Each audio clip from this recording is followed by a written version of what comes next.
چاہیے ٹھیک ہے. اسٹیل ایسے رکھا تھا.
الحمد لله رب العالمين والعاقبة للمتقين والصلاة والسلام على سيد الأنبياء المرسلين وعلى آله وصحبه أجمعين. أما بعد، أعوذ بالله من الشيطان الرجيم.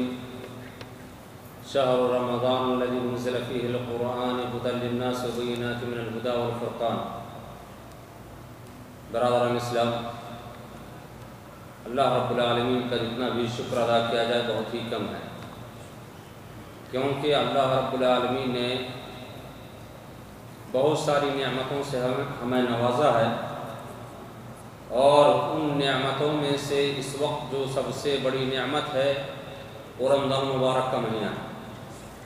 بہت سارے بھائی سوچتے ہوں گے کہ رمضان المبارک کا مہینہ ہمارے لیے دشوار ہے یا اللہ رب العالمین کی طرف سے زحمت اور پریشانی کا باعث ہے کہ اتنی دھوپ اور اتنی گرمی کے اندر ہمیں اللہ رب العالمین نے ہمارے اوپر روزہ کو فرض کیا ہے اور ہم اس کے اندر پریشان ہو جاتے ہیں. لیکن آپ اس وقت کو یاد کیجئے جب قیامت کا دن آئے گا اور قیامت کے دن سورج قریب ہوگا تو اس وقت کتنی گرمی ہوگی. اللہ رب العالمین اس گرمی سے ہمیں بچانا چاہتا ہے.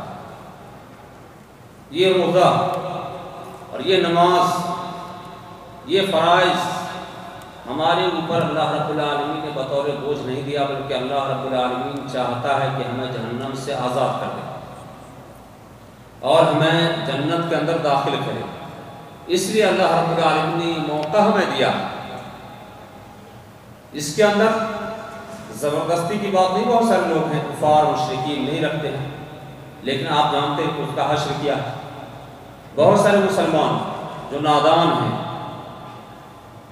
بہت ساری کمپنیوں کے اندر کمپنی کی فرما برداری کرتے ہوئے کام تو کر لیتے ہیں، بلکہ اوور ٹائم بھی کرتے ہیں، لیکن روزہ نہیں رکھتے. وہ سمجھتے ہیں کہ دنیاوی ہی زندگی اصل زندگی ہے.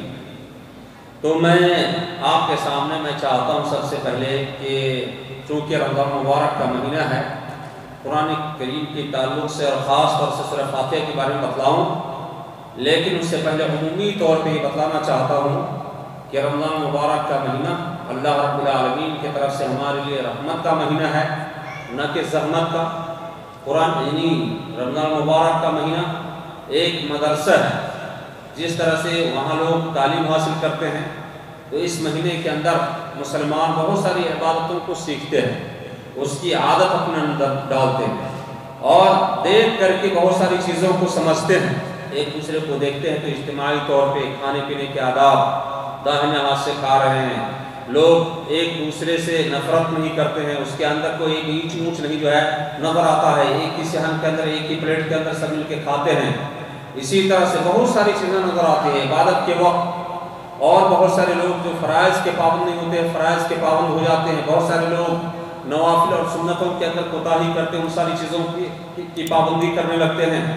تو کہنے کا مطلب یہ ہے کہ رمضان مبارک کا مہینہ وہ برکت والا مہینہ ہے کہ بہت سارے لوگ اس کے اندر بہت سارے گناہوں سے توبہ استغفار کر لیتے ہیں اور بہت ساری خوبیوں کو اپنے اندر ڈال لیتے ہیں۔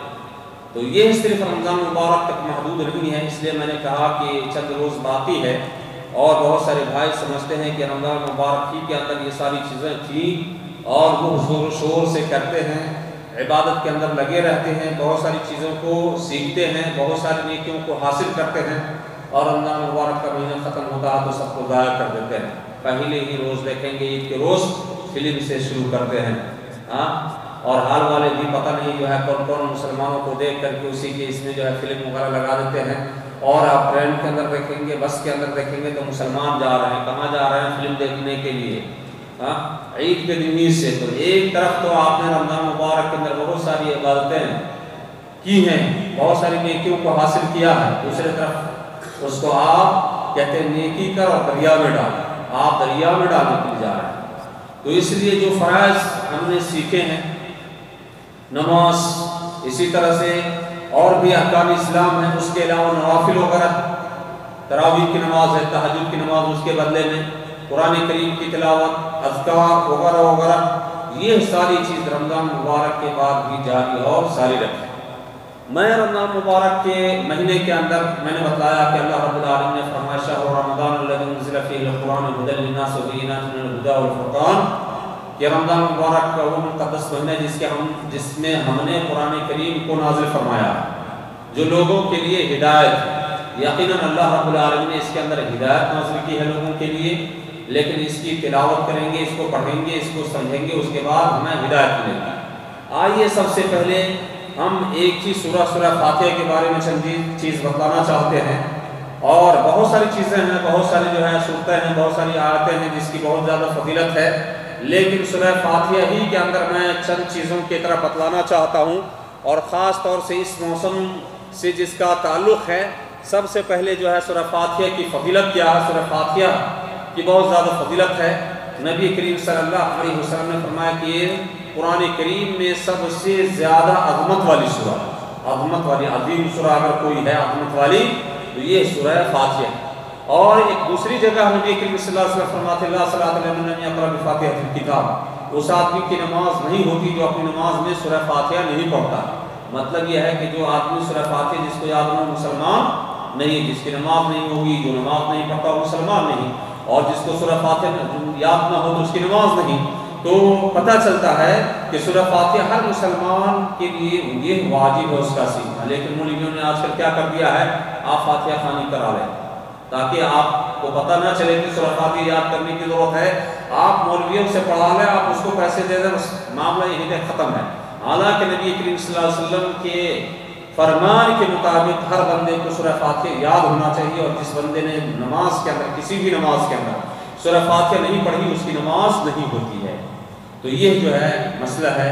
اس کے علاوہ دیکھیے اللہ رب العالمین نے سورہ فاتحہ کے بہت سارے نام دیے ہیں، شفا ملتی ہے اس کے پڑھنے سے، اسی طرح سے اس کا نام ام الکتاب ہے وغیرہ وغیرہ۔ بالاختصار میں اس کے معنی کو بتلا دینا چاہتا ہوں۔ سب سے پہلے بندہ کہتا ہے الحمدللہ رب العالمین، سورہ فاتحہ پڑھتا ہے تو کیا کہتا ہے الحمدللہ رب العالمین، تمام قسم کی تعریف اللہ رب العالمین کے لیے، ہر قسم کی تعریف اللہ رب العالمین کے لیے ہے۔ گویا یہ بندے کہہ کر کے اللہ رب العالمین کی تعریف کرنا چاہتا ہے، اور اللہ رب العالمین سکھاتا بھی ہے کہ بندہ اللہ رب العالمین کی حمد و ثنا کرے، اور خاص طور پہ جس کے اوپر اللہ رب العالمین نے انعام و اکرام کیا ہے، جس کو بہت ساری نعمتوں سے نوازا ہے اور بہت ساری نعمتیں دی ہے، تو اس کو تو اللہ رب العالمین کا شکریہ ادا ہی کرنا چاہیے۔ ہم اپنے جسم کے اندر اللہ رب العالمین کی نعمتوں کو شمار کرنا چاہیں نہیں شمار کر سکتے۔ آنکھ کی قیمت کیا ہے نہیں لگا سکتے، زبان کی قیمت ہے نہیں لگا سکتے، کان کی کیا قیمت ہے نہیں لگا سکتے، اسی طرح سے ہاتھ ہے، پاؤں ہے، دل ہے، گردہ ہے، کڈنی ہے وغیرہ وغیرہ۔ آپ چلے جائیے جو ہے دنیا کا سیر کیجئے، جہاں پہ جس کے پاس جو ہے جو عضو نہیں ہے اور جو حصہ نہیں ہے، آپ دیکھیے وہ جو ہے اس کے لیے کتنا پریشان ہے۔ لیکن ساری چیزوں سے اللہ رب العالمین نے ہمیں نوازا، ہم سمجھتے ہیں ہمارے پاس کچھ بھی نہیں، ہم پریشان ہیں، اللہ نے کچھ نہیں دیا۔ ایک وقت کی روٹی نہ ملے تو ہم سوچتے ہیں کہ اللہ رب العالمین نے مجھے بہت تنگی کے اندر رکھا ہے، لیکن نہیں سوچتے کہ ایک وقت کی روٹی اور اس کے مقابلے میں ایک کٹنی کو رکھ دیں تو کٹنی کی کیا جو ہے قدر و قیمت ہے۔ ایک چیز اور جو ہے جسم کے اندر بہت ساری چیزیں ہیں، کسی چیز کا بھی اندازہ آپ لگائیں تو یہ اللہ رب العالمین کی طرف سے نعمت ہے، اور جو بندہ اللہ رب العالمین کا شکریہ ادا نہیں کرتا نہ تو وہ لوگوں کا شکریہ ادا کر سکتا ہے، اور اللہ رب العالمین بسا اوقات اس کی اس نعمتوں کو چھین لیتا ہے اور اس نعمت سے محروم کر دیتا ہے۔ بہت سارے واقعات ہیں قرآن کریم کے اندر اور احادیث کے اندر، بہت ساری جو ہے بہت سارے واقعات ہیں، آپ انہی نعمتوں میں سے دیکھ لیجئے۔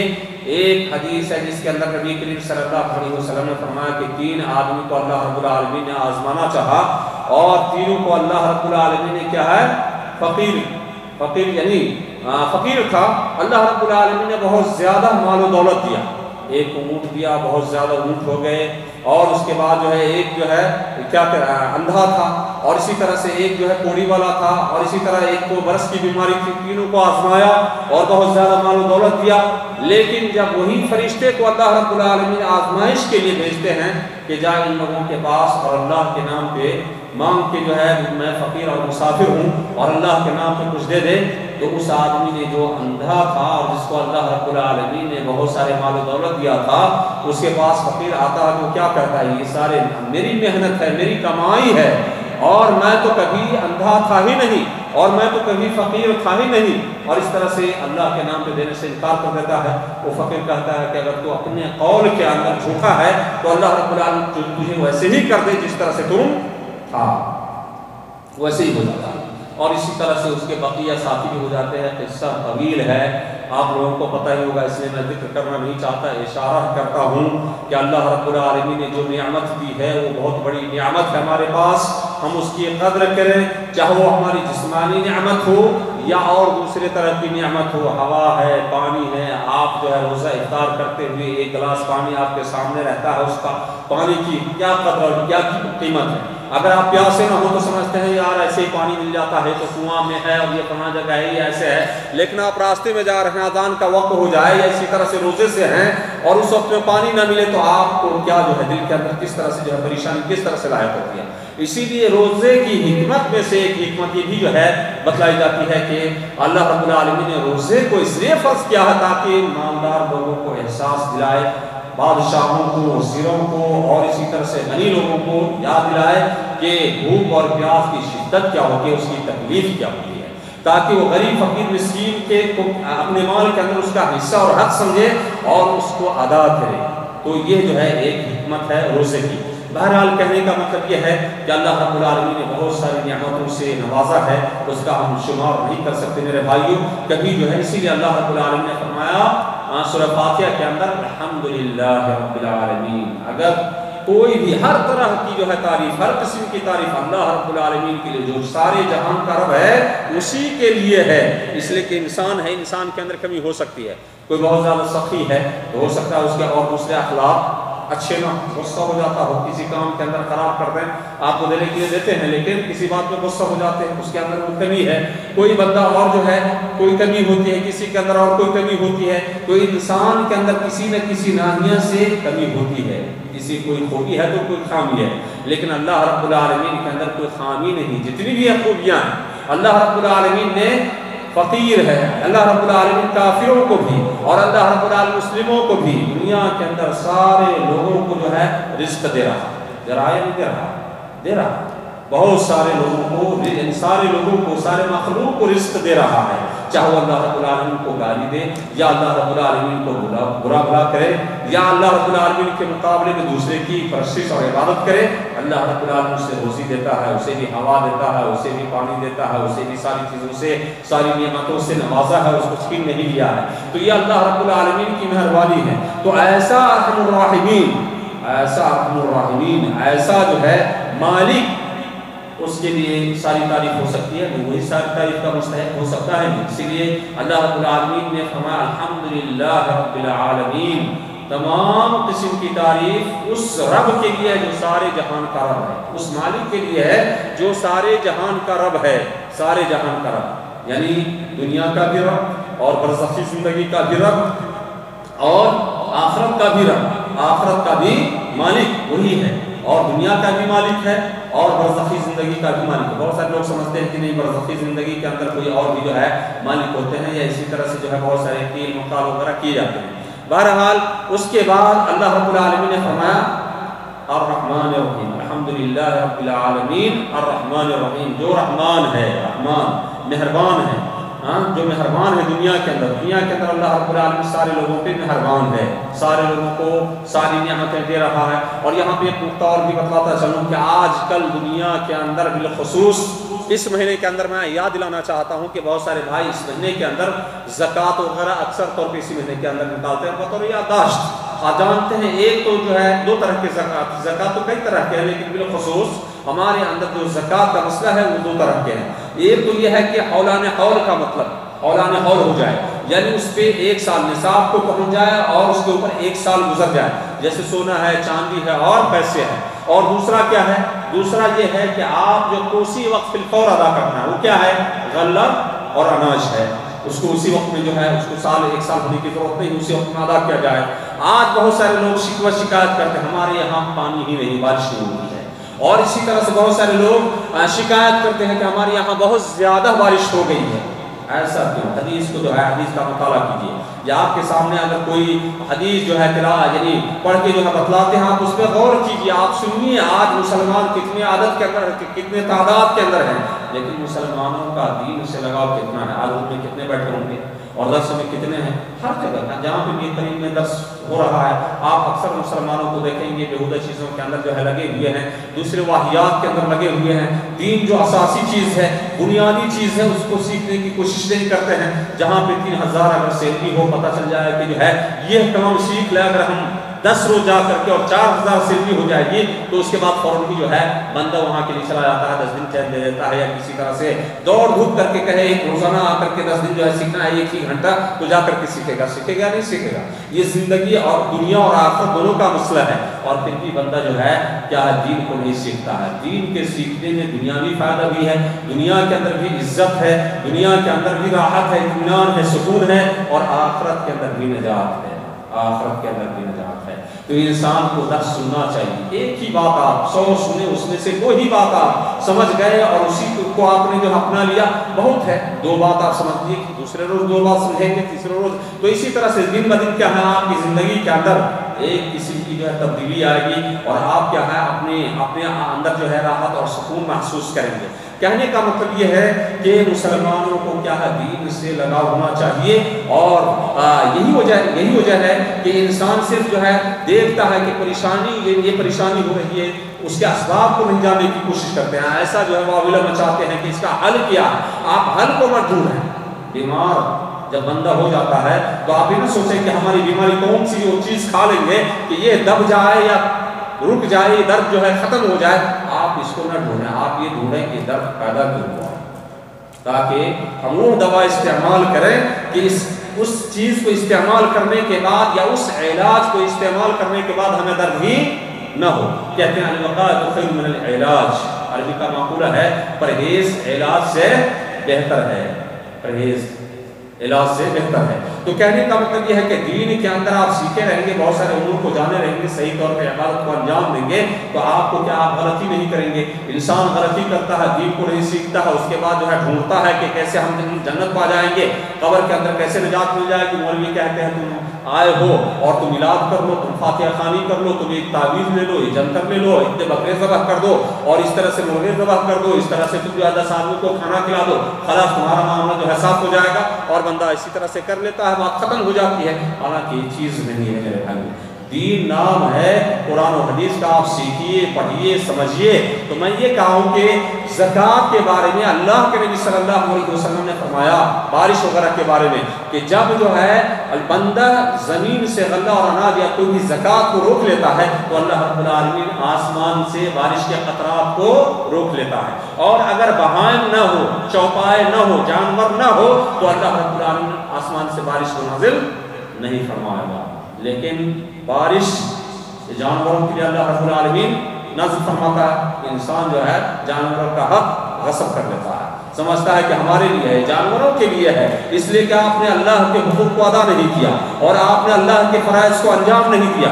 تو میرے دوستوں کہنے کا مطلب یہ ہے کہ ہم جو اللہ رب العالمین نے اتنی نعمت دی ہے اور اتنے پیسے دیے ہیں اور ہم اتنے پیسے میں سے غریبوں کا جو حق ہے 2.5%، آپ کے پاس اگر لاکھ دیا ہے تو 2,500 نکال رہے ہیں تو 2,500 میں درد ہو رہا ہے، اور اللہ رب العالمین نے 1 لاکھ دیا تو اس میں جو ہے آپ کو یہ نہیں خوشی ہے کہ اللہ رب العالمین نے اتنا پیسہ دیا ہے؟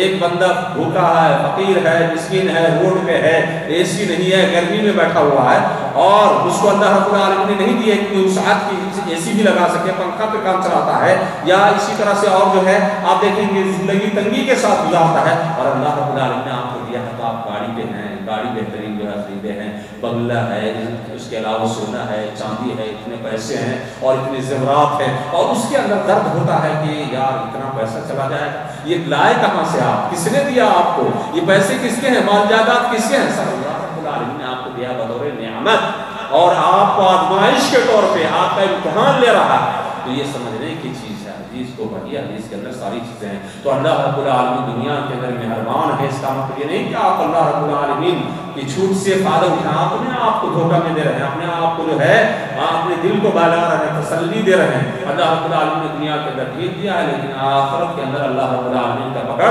سخت ہوگا۔ تو اللہ رب العالمین نے فرمایا الرحمن، جو مہربان ہے بندوں کے ساتھ دنیا کے اندر، الرحمن الرحیم، الرحمن الرحیم، اور رحیم مہربان ہوگا آخرت کے اندر کس کے اوپر؟ مومنوں کے ساتھ مہربان ہوگا۔ اللہ رب العالمین آخرت میں مومنوں کو بخش دے گا، اس کی گناہوں کو، چھوٹے موٹے گناہ تو معاف کر دے گا۔ مومن کس کو کہتے ہیں؟ بے نمازی کو مومن کہتے ہیں۔ بہت سارے لوگ سوچتے ہوں گے مومن کا مطلب یہ ہے کہ مسلمان کے گھر میں پیدا ہو گئے تو مومن ہم ہو گئے۔ مومن کا یہ مطلب نہیں ہوتا۔ مومن کا مطلب ہوتا ہے کہ جو فرائض اسلام ہے اس کے پابندی کرتے ہوئے زائد کام کرے، نوافل وغیرہ کا احترام کرے، وہ مومن ہے۔ اور اگر جو ہے صرف فرائض پہ اتفاق کرتے ہیں یا بندہ جو ہے چند چیزوں کو، تو اس کو مسلم کہتے ہیں، اور اس میں سے بھی اگر اس کو بھی نہ نبھایا تو کافر ہو گیا، خلاص۔ فرائض اسلام کو جو ہے مثال کے طور پہ اگر کوئی بندہ کلمہ پڑھ لیا اور نماز نہیں پڑھتا، مسلمان نہیں ہے، یا کوئی اگر جو ہے کلمہ نہیں پڑھا نماز پڑھتا ہے، مسلمان کہیں گے اس کو۔ اسی طرح سے بہت سارے بھائی جو ہے روزہ رکھتے ہیں، نماز نہیں پڑھتے، اس کا روزہ نہیں ہوتا ہے۔ تو کہنے کا مطلب یہ ہے کہ جو فرائض اسلام کو ادا کرتا ہے اس کے علاوہ بھی اس کا اللہ رب العالمین پہ کامل یقین ہو، اور وہ جو نوافل سنت اور ساری چیزوں کو پابندی کے ساتھ کرے، اس کے اندر جو ہے اضافہ کرے، اس کو جو ہے ایمان کہتے ہیں۔ تو مومنوں کے ساتھ اللہ رب العالمین کہاں پہ مہربان ہوگا؟ آخرت کے اندر۔ اس کے بعد فرمایا اللہ رب العالمین نے الرحمن الرحیم مالک یوم الدین، مالک یوم الدین، قیامت کے دن کا مالک، قیامت کے دن کا مالک ہے۔ جو قیامت کے دن کا مالک ہے، کون ہے قیامت کے دن کا مالک؟ اللہ رب العالمین قیامت کے دن کا مالک ہے۔ قیامت کے دن کا مالک، آج کے دن کا مالک کون ہے؟ اللہ تعالیٰ بھی چاہے تو دنیا کو استنابود نہیں کر سکتا ہے۔ اللہ رب العالمین چاہے تو غریب کو فقیر کو امیر نہیں بنا سکتا ہے، امیر کو فقیر نہیں بنا سکتا ہے۔ آج کا کون مالک ہے؟ آج چاہے اللہ رب العالمین تو کسی چیز کو استنابود نہیں کر سکتا ہے، ختم نہیں کر سکتا ہے، کسی کو شفا بھی نہیں دے سکتا ہے اور بیمار نہیں کر سکتا ہے، سب چیزیں اللہ رب العالمین کے ہاتھ میں ہے۔ لیکن ہے کیا کہ نسبتاً ایسے کہا مالک یوم الدین، قیامت کے دن کا مالک، اس لیے اللہ رب العالمین نے کہا کہ دنیا کے اندر بندہ بہت ساری چیزوں کے اندر سمجھتا ہے کہ میں اس کا مالک ہوں، یہ موبائل ہے اس کا مالک کون ہے؟ میں ہوں، اور یہ کیمرہ ہے اس کا مالک کون ہے؟ چاہے تو اس کے اندر فوٹو لیں، آواز ہی صرف اور چاہے تو اس کے اندر فوٹو لے لیں، آواز کو ختم کر دیں، جو لینے والے ہیں اس کے مالک ہیں۔ اسی طرح سے گھر کا مالک، اس گھر کا مالک میں ہوں، اس کمپنی کا مالک میں ہوں، اس ہاتھ کا مالک میں ہوں، چاہوں تو کسی کو تھپڑ ماروں اور اس سے چاہوں تو خیرات اور صدقہ کر لوں، اس سے چاہوں تو کسی کا جیب کاٹ لوں، تو اس کا مالک کون؟ اسی طرح جو ہے زبان کا مالک، چاہے تو بندہ پورے دن جو ہے قرآن کریم کی تلاوت کرے اور چاہے تو کسی کو گالی دے، کسی کی چغلخوری کرے، کسی کی غیبت کرے، تو اللہ رب العالمین نے ہمارے بس کے اندر کیا، ہمارے تابع کر دیا ہے، اس لیے ابھی ہم اس کے مالک ہیں، ہم اس کے مالک ہیں۔ اور قیامت کے دن کون مالک ہوگا؟ اللہ رب العالمین مالک ہوگا، سارے اعضائے جوارح کا، ہاتھ کا، پاؤں کا، زبان کا، اور اللہ رب العالمین نطق عطا فرمائے گا، سب کو گویائی یعنی بولنے کی طاقت عطا فرمائے گا، کہے گا بول، کون تم کیا کیا تھا؟ اللہ چل کے گیا تھا اور اس طرح سے زناکاری کی تھی، بدکاری کی تھی، فلاں جگہ جا کے چوری کیا تھا۔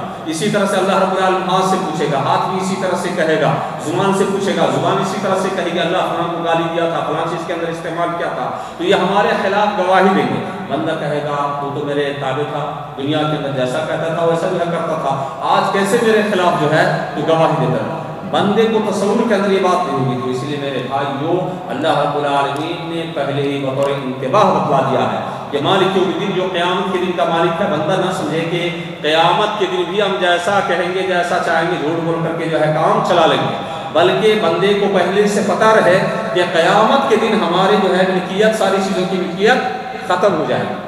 نہ کسی فرشتے کو تھوڑا سا اشارہ دے کر کے دنیا کے اندر اشارہ دے دیں اور رشوت کھانے والا ہوا ایسے کریں تو خلاص وہ سمجھ جائے گا، باقی کام کو پاس کر دے گا. صحیح ہے نہیں؟ لگا دے گا ٹھیک پاس. اور اگر جو ہے کیا ہے آپ نے نہیں کیا پیسہ تو نہیں پاس ہوگا، لیکن آخرت کے اندر کوئی فرشتے اللہ کے حکم کی نافرمانی نہیں کریں گے. نہ آپ کے اوپر کوئی ترس کرے گا کوئی فرشتہ، اور نہ آپ کے اوپر ظلم و زیادتی کرے گا. اللہ کے حکم کے مطابق عدل و انصاف کرے گا. تو اللہ رب العالمین نے بتلا دیا کہ مالک یوم الدین قیامت کے دن کا مالک ہے، یعنی ساری ملکیت ختم ہو جائے گی، کسی کا کوئی بس نہیں چلے گا، سب اللہ کے اختیار میں ہوگا.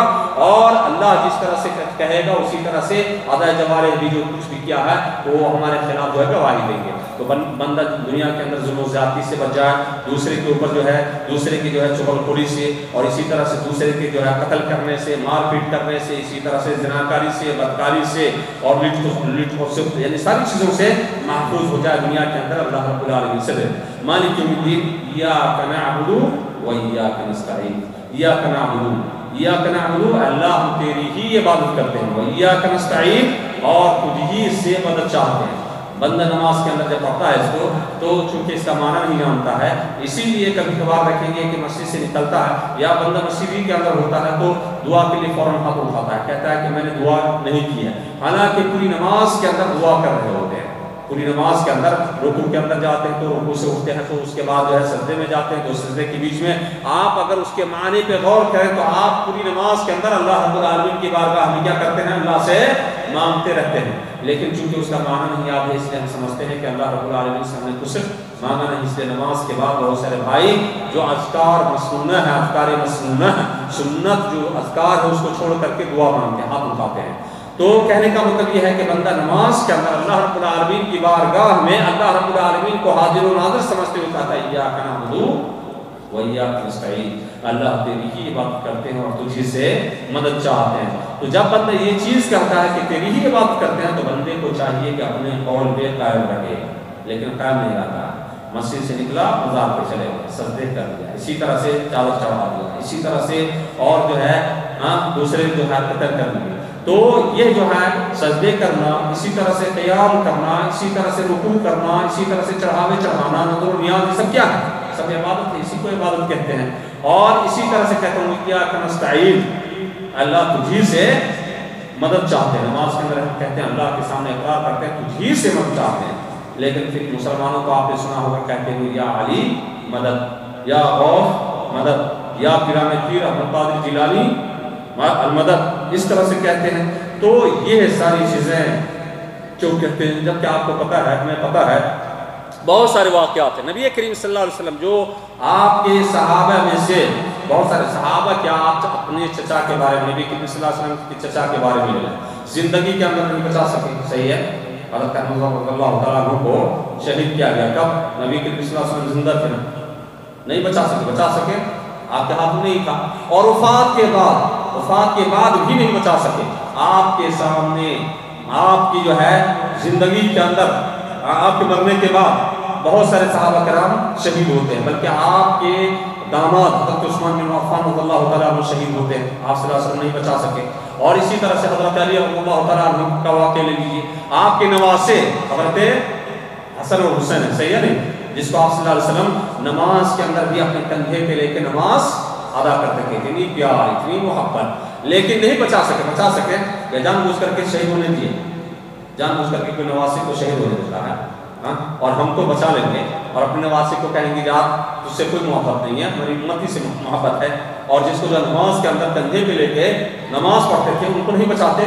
تو اس سے پتہ چلتا ہے نبی کریم صلی اللہ علیہ وسلم کے اختیار میں یہ چیز نہیں ہے کہ آپ صلی اللہ علیہ وسلم وفات کے بعد کسی امتی کو جو ہے کچھ دے سکتے ہیں، نفع پہنچا سکتے ہیں یا نقصان پہنچا سکتے ہیں، یا کچھ دے سکتے ہیں یا کچھ لے سکتے ہیں. اگر ایسا ہوتا تو صحابہ کرام بھی کچھ مانگ لیتے. اور اسی طرح نبی کریم صلی اللہ علیہ وسلم صحابہ کرام کو فائدہ پہنچاتے، اپنی بیٹی کو دیتے، اپنے جو ہے داماد کو جو ہے کچھ کر لیتے. حضرت عثمان بن عفان رضی اللہ تعالیٰ عنہ قرآن کریم کی تلاوت کرتے ہوئے جو ہے شہید ہو جاتے ہیں. تو کہنے کا مطلب یہ ہے میرے بھائیوں، ہم نماز کے اندر جو کہتے ہیں اسی کو اگر ہم غور کر لیں، ایاک نعبد و ایاک نستعین، تو بہت سارے شرک بدعات وغیرہ سے بچ سکتے ہیں. لیکن بھائی کو ٹیڑھا میڑھا کر کے گھما کر کے سکھایا جاتا، کہتا ہے کہ ہم تجھ سے نہیں بلکہ تیرے، یعنی پتہ نہیں جو ہے کیسے اس کا جو ہے ترجمہ کرتے ہیں، کیا کرتے ہیں، یا اس کو سمجھتے نہیں ہیں کیا کہتے ہیں. تو پھر اس کے بعد جو ہے ہمارے مولوی وغیرہ فتویٰ دیتے ہیں نہیں بلکہ جو ہے اس طرح سے جو ہے لینا وسیلہ لینا جائز ہے اور واسطہ لینا جائز ہے. تو بہت سارے واقعات ہیں، بہت ساری جو ہے اس طرح سے حدیث کے اندر آپ پڑھیں گے، تاریخ کے اندر پڑھیں گے، واقعات ہیں، طویل کے اندر نہیں جانا چاہتا. اس کے بعد ایاک نعبد و ایاک نستعین کے بعد کہتے ہیں اہدنا الصراط المستقیم، اہدنا الصراط المستقیم، اللہ مجھے سیدھا راستہ دکھا دے. اہدنا الصراط المستقیم، سیدھا راستہ. سیدھا راستہ کون سا راستہ ہے؟ اسلام کا راستہ، جس پہ نبی کریم صلی اللہ علیہ وسلم چلے ہیں اور آپ صلی اللہ علیہ وسلم کے اصحاب صحابہ کرام چلے، اس کو سیدھا راستہ کہتے ہیں. اسی لیے اللہ رب العالمین نے کہا صراط اہدنا الصراط المستقیم صراط الذین انعمت علیہم، وہ سیدھا راستہ کہ جس پہ چلنے سے تیرے بندے کے اوپر انعام و اکرام ہو، انعام و اکرام ہو. اللہ رب العالمین نے انعام و اکرام کیا، صحیح ہے نہیں؟ وہ راستہ، اور وہ راستہ کون سا راستہ ہے؟ نبی کریم صلی اللہ علیہ وسلم کا راستہ ہے، صحابہ کرام کا راستہ ہے. آج جو نبی کریم صلی اللہ علیہ وسلم کے راستے کو چھوڑ کر کے بعد کے لوگوں کو یہ پیر صاحب ہیں، یہ جو ہے بزرگ ہیں، یہ فلاں ہیں، یہ ولی ہیں، اپنے طور پہ بہت سارے لوگوں کو بنا لیا ہے. اور اس طرح سے صحابہ کرام کے آپ دیکھتے ہیں، صحابہ کرام میں سے آپ یہاں پہ رہتے ہیں الحمدللہ، بہت سارے صحابہ کرام یہاں مدینہ کے اندر موجود ہیں جن کی قبر بھی واضح طور پر موجود ہے. حضرت ابوبکر رضی اللہ تعالیٰ عنہ، کسی نے کہا کہ پیر صاحب ہیں یہ، اور حضرت عمر بن خطاب رضی اللہ تعالیٰ عنہ. اسی طرح سے جو ہے اور صحابہ کرام، بہت سارے صحابہ کرام مدفون ہیں. شہدائے احد تقریباً جو ہے 70 صحابہ کرام جو ہے شہید ہوئے تھے اور دفن ہیں، آپ لوگوں نے دیکھا ہوگا. تو وہاں پہ جا کر کے وہ کہتے ہیں کہ بزرگان دین ہیں، ان سے مانگنا چاہیے، ایسا کہے تب بھی جو ہے غلط ہے. میں یہ نہیں کہتا ہوں، لیکن اپنے طور پہ بہت سارے لوگوں نے بنا لیا ہے، یعنی دین کو اپنے طور پہ الگ سے جو ہے الگ تھلگ، جس طرح سے ابرہا نے جو ہے کہا خانہ کعبہ کے مقابلے میں خانہ کعبہ ہم تعمیر کرتے ہیں اور اس کو جو ہے ڈھا دیں گے اور ادھر لوگ جا کر کے حج عمرہ کریں گے. آج بھی جو ہے ایسے ہی بہت سارے مسلمان یہ چلے جاؤ کہاں جو ہے کہاں پہ جو ہے جا کر کے وہ کرتے ہیں تو کہتے ہیں حج کا ثواب ملتا ہے. اجمیر میں جا کر کے کہتے ہیں کہ وہاں پہ چلے جاؤ تو حج کا ثواب ملتا ہے. کس حدیث کے اندر ہے بھائی؟ یہ وہی چیز ابرہا والا کام کر رہا ہے جس کو اللہ رب العالمین نے ہلاک کو برباد کر دیا تھا. ابرہا کو وہی کام کر رہے ہیں. آج بھی جو ہے لوگ سوچتے ہیں کہ یہاں پہ اجمیر میں بلایا تاکہ جو ہے مکہ کے اندر لوگوں کا جانا کم ہو جائے اور ہندوستان ہی کے اندر خانہ کعبہ ہو جائے. کہتے ہیں وہاں اگر گئے 3 دفعہ یا پتہ نہیں کتنے دفعہ تو حج کا اجر و ثواب مل جاتا ہے تاکہ لوگ ادھر نہیں جائیں گے اور آگے اس طرف ہو جائیں گے. تو ایسے جو ہے لوگوں نے اپنے طور پہ بہت ساری چیزوں کو بنا لیا ہے جس کا ثبوت قرآن و حدیث کے اندر نہیں ہے. تو وہ راستہ صحیح نہیں ہے. اہدنا الصراط المستقیم، وہ راستہ جو نبی کریم صلی اللہ علیہ وسلم، جو ہدایت کا راستہ، اور ہدایت کا راستہ کون سا ہے؟ جو نبی کریم صلی اللہ علیہ وسلم کا راستہ، وہ ہدایت کا راستہ ہے. جو صحابہ کرام جس میں چلے وہ جو ہے ہدایت کا راستہ ہے. اور باقی راستہ جو لوگوں نے اپنے طور پہ بنائے گمراہی کا راستہ ہے اور یہ ضلالت کفر کا راستہ ہے. اس راستے کو جو ہے بند کرنا چاہیے اور مسلمانوں کو نہیں سمجھنا چاہیے مولوی جو کہہ رہے ہیں ایسا بھی ہے، یہ بڑے جو ہے داڑھی والے ہیں، یہ تو بھی جو پڑھے لکھے ہیں اور یہ بھی تو جو ہے حدیث کو لڑتے ہیں، یہ بھی جو ہے قرآن کو پڑھتے ہیں. اس طرح سے آپ بہت زیادہ دیکھیں گے صلاح الدین ایوبی کے زمانے کے اندر خطیب عیسائی ہوتا تھا. مسلمانوں کا خطیب اور مسلمانوں کا مفتی عیسائی ہوتا تھا. آتا تھا اور کہیں پہ چھوٹی مسجد کو پکڑ لیتا تھا، داڑھی بڑھا لیتا تھا اور مسلمانوں جیسے جو ہے روح جو ہے دھاڑ کر کے اور اس طرح سے کہتا تھا کہ جو ہے میں کیا ہوں، مسلمان ہوں. اور اس کے بعد آہستہ آہستہ جو ہے لوگوں کو زیادہ فتوے دینا، لوگوں کو اچھا جو ہے اس طرح سے جو ہے ورغلانا اور پھر جو ہے بڑی مسجد کو پکڑ لیتا تھا اور مسلمانوں سے آ کے کہتا تھا کہ دیکھو صلاح الدین ایوبی جو ہے یہ صحیح نہیں بتلا رہے ہیں، ٹھیک ٹھیک ہے، تم کو جو ہے نماز کی پابندی کرنی چاہیے، تم کو جو ہے روزے کی پابندی کرنی چاہیے، اس کے اندر بڑائی ہے، وہ لڑنے کے لیے کہہ رہے ہیں، کٹوانے کے لیے کہہ رہے ہیں، مروانے کے لیے کہہ رہے ہیں، اس طرف نہ جاؤ بلکہ زیادہ سے زیادہ قرآن پڑھو۔ دیکھیے دوسری طرف جو ہے وہ لگاتے تھے لوگوں کو، مسلمانوں کو، تاکہ اس کے خلاف، اصل مقصد یہ تھا کہ اسلام کو جو ہے ختم کرنا۔ تو اسی طرح سے بہت سارے لوگ اصل دیکھیے جو ہے بہت سارے لوگوں کو روکتے ہیں، مکہ میں جانا تو نماز نہیں پڑھنا، نماز نہیں ہوگی تیری، نبی صلی اللہ علیہ وسلم کی نماز نہیں ہوئی، صحابہ کرام کی نماز نہیں ہوئی، مکہ کے اندر نماز پڑھیں گے تو نماز نہیں ہوگی، مدینہ کے اندر نماز نہیں پڑھنا، اس طرح سے کہیں گے، اجمیر کے اندر نماز پڑھیں گے تو نماز ہو جائے گی۔ تو اس طرح سے جو ہے بہت سارے لوگوں نے کہنے کا مطلب سمجھنے کی بات ہے میرے بھائی، وہ دین جو پھیلا ہے، دین یہاں سے مکہ اور مدینہ سے دین کی نشر و اشاعت ہوئی ہے۔ تو آپ دعا کرتے ہیں، برابر دعا کیجیے اور سمجھ کے دعا کیجیے، اہدنا الصراط المستقیم صراط الذین انعمت علیہم۔ بندے کے اندر وہ چیز ہونی چاہیے، رسمی طور پر زبان سے کرے، سمجھ کے دعا کریں تو اللہ رب العالمین آپ کی دعا کو قبول کرے گا۔ صراط الذین انعمت علیہم غیر المغضوب علیہم ولا الضالین، ایسے لوگوں کا راستہ نہیں کہ جس پہ چلنے سے بندے گمراہ ہو گئے اور تیرا غضب نازل ہوا، غیر المغضوب علیہم ولا الضالین، اس کے اوپر کیا ہے، غضب نازل ہوا اور گمراہ ہو گئے۔ کون لوگوں پہ، کن لوگوں کے اوپر غضب نازل ہوا اور کون لوگ گمراہ ہو گئے؟ جی یہود و نصارہ گمراہ ہو گئے۔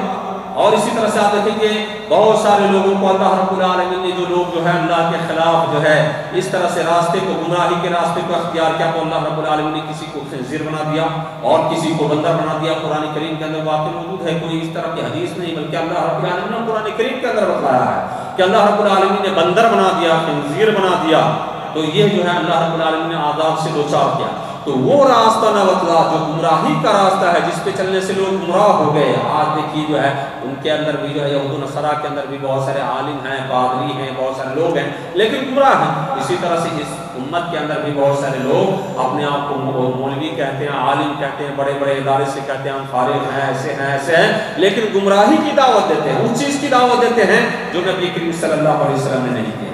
اگر نبی کریم صلی اللہ علیہ وسلم نے نہیں کیے ہیں اور چیز کی طرف بلاتے ہیں تو سمجھیے گمراہ ہے، اور قرآن و حدیث کی طرف بلاتے ہیں تو سمجھیے یہ ہدایت کا راستہ ہے اور یہی فلاح و بہبود کا راستہ ہے۔ تو میرے بھائیو یہ ہے سورہ بہت ہی عظیم سورہ ہے، عظمت والی سورہ ہے، اس کے اندر بہت ساری چیزیں ہیں۔ اللہ رب العالمین نے آداب بھی بتلایا ہے کہ آپ اللہ رب العالمین سے مانگنا ہو تو کس طرح سے مانگیں گے، سب سے پہلے تعریف کیجیے، اس کے بعد کہیے اللہ رب العالمین سے میں تیرا بندہ ہوں، تیری ہی بندگی کرتا ہوں، تیری ہی عبادت کرتا ہوں، تجھے سے مدد چاہتا ہوں، اور پھر اللہ رب العالمین سے جو حاجت ہو اس حاجت کو رکھیے اور اس حاجت کو طلب کیجیے تو اللہ رب العالمین اس حاجت کو پوری کرے گا، اس کو دے گا۔ یہ رمضان مبارک کا مہینہ ہے اور اس کے اندر بالخصوص یعنی چند گنے چنے جو ہے، آج 27 کی رات ہے، آج 27 کی رات ہے نا، آج بھی شب قدر ہے، اور نبی کریم صلی اللہ علیہ وسلم نے بالخصوص جو ہے آخری عشرے کے اندر آپ صلی اللہ علیہ وسلم کے بارے میں آتا ہے شد میں ضرب ہوا ہے واحیا لیلہ ہوا اقدار لہو کہ آپ صلی اللہ علیہ وسلم نے نوٹوں کو کس لیتے تھے، اور اسی طرح سے آپ صلی اللہ علیہ وسلم جو ہے اہل و عیال کو جگاتے تھے، اور آپ صلی اللہ علیہ وسلم کیا ہے رات کو زندہ کرتے تھے، مطلب یہ ہے کہ رات عبادت کے اندر گزارتے تھے۔ بہت سارے بھائی رات کے اندر جاگتے ہیں، سوچتے ہیں جاگنے کے اندر کا جو ہے اجر و ثواب ہے، لیکن کیا ہے فضول چیزوں کے اندر جاگتے ہیں، عبادت کے اندر آپ ذکر کرتے ہوئے اور اسی طرح دینی بات جو ہے بتلاتے ہوئے، سنتے ہوئے اس طرح سے آپ وقت گزارتے ہیں تو یقیناً وہ شب قدر ہے، اور شب قدر کی جو ہے رات یعنی وہ فضیلت کیا ہے 5 راتوں میں سے کسی ایک رات کو پا لیتے ہیں تو نبی کریم صلی اللہ علیہ وسلم اللہ رب العالمین نے کیا بتایا کہ ایک رات 1000 مہینے سے بہتر اور افضل ہے، اور یہ صرف اس امت کو اللہ رب العالمین نے دیا۔ یہ رات 1000 لیلۃ القدر کس کو دیا؟ اس امت کو اللہ رب العالمین نے دیا۔ کیوں دیا؟ اس لیے دیا کہ اس امت کی کمزوری، ایک تو کمزور پچھلی امت کی بنسبت وہ لوگ طاقتور ہوتے تھے، پہاڑ کو توڑ کے اور کھود کر کے گھر بنا لیتے تھے اور 1000 سال زندہ رہتے تھے، 900 سال 700 سال، تو وہ لوگ بہت زیادہ روزہ رکھ لیتے تھے، بہت زیادہ اللہ کی عبادت کر لیتے تھے، تسبیح و تحلیل کرتے تھے۔ تو صحابہ کرام نبی کریم صلی اللہ علیہ وسلم کے پاس آیا کہ اللہ کے نبی صلی اللہ علیہ وسلم ان کی عمر تو زیادہ ہوا کرتی تھی، وہ لوگ ہم سے زیادہ جو ہے سبقت کر رہے ہیں، زیادہ عمل کے اندر تو زیادہ آگے بڑھ جائیں گے، ہم لوگ کتنی بھی عبادت کریں تو اس مقام اور مرتبے کو نہیں پہنچ سکتے ہیں۔ تو اس پہ یہ سورہ نازل ہوئی کہ ایک رات 1000 مہینوں سے بہتر ہے۔ اگر آپ نے 40 رات پا گئے، 40 سال کے اندر 40 رات پا گئے، تو کتنے ہزار، کتنے ہزار، ہزار ہزار 40، جی تو جی پچھلی امت کے بنسبت آپ آگے بڑھ سکتے ہیں کہ اللہ رب العالمین نے کس کو موقع دیا ہے؟ یہ ہمیں موقع دیا ہے، ہمیں موقع دیا ہے، اور خاص طور سے نبی کریم صلی اللہ علیہ وسلم محمد صلی اللہ علیہ وسلم کی امت کو موقع دیا ہے کہ یہ امت جو ہے اس چیز کو حاصل کر لے. تو ہم غنیمت سمجھیں، نہ سمجھیں کہ زحمت ہے ہماری، جو ہے ہماری رعایت کرتے ہوئے اللہ رب العالمین نے ہمیں بہت ساری نعمتوں سے نوازا ہے. تو میرے بھائیو، یہ ہے ابھی جو ہے تقریباً جو ہے چند ایام باقی رہ گئے ہیں، اس کو ہم ہاتھ سے جانے نہ دیں، اس کے اندر زیادہ سے زیادہ عبادت کریں، زیادہ سے زیادہ اس کے اندر جو ہے قرآن کریم کی تلاوت کریں، اسی طرح سے جو ہے جا کر کے جو ہے رات کے اندر گزاریں، اور کسی وقت بھی جو ہے آپ سبحان اللہ اپنے ڈیوٹی کے اندر بھی ہو، کام کے اندر بھی ہو، اگر آپ پڑھتے رہتے ہیں اور اس طرح سے جو ہے اچھی چیزوں کا یعنی اذکار وغیرہ کرتے رہتے ہیں تو کام کے اندر بھی رہیں، تب بھی آپ کو اس کا اجر و ثواب ملے گا، جاگنے کا اجر و ثواب ملے گا. کام کرتے ہوئے بھی اگر آپ جاگتے ہیں اور اس بیچ میں وقفے کے ساتھ یا کسی وقت جو ہے کچھ اذکار وغیرہ پڑھ لیتے ہیں، کچھ سورہ وغیرہ پڑھ لیتے ہیں، تو عبادت ہے، نہ کہ انسان گوٹی کھیلتے ہوئے، پتے کھیلتے ہوئے، ویڈیو جو ہے فلم وغیرہ دیکھتے ہوئے گزارے، بلکہ جو ہے اجر و ثواب کے بجائے اس کو زیادہ گناہ ملے گا، اس لیے کہ مبارک رات کے اندر اس نے گناہ کیا، مبارک رات کے اندر جس طرح سے اس کے اجر و ثواب کی جو ہے اس کی اس رات کی فضیلت ہے، اسی طرح سے اس کی جو ہے اس کے اندر گناہ کرنا بھی جو ہے گناہ عظیم ہے. تو بندے کو جو ہے اس کا خیال رکھنا چاہیے. اور چند جو ایام باقی رہ گئے ہیں، میں آخر کے اندر اللہ رب العالمین سے دعا کروں گا، اللہ رب العالمین اس ہمارے جو بھی ہم نے جو ہے عمل کی ہے اللہ رب العالمین سے قبول فرما، اللہ رب العالمین مزید ہمیں عمل کرنے کی توفیق عطا فرما، اللہ رب العالمین ہمارے گناہوں کو معاف کر دے، اللہ رب العالمین ہمیں اس عشرے کے اندر یا اس رات کے اندر خاص طور سے اللہ رب العالمین ہمیں جہنم سے آزادی عطا فرما، اللہ رب العالمین اسلام مسلمانوں کو غلبہ عطا فرما، اللہ رب العالمین میں سے جو پریشان حال ہے اس کی پریشانی کو دور کر دے، اللہ رب العالمین ہمارا خاتمہ ہو تو ایمان اور توحید کے اوپر ہو. وآخر الحمدللہ رب العالمین وصلی اللہ علیہ وسلم.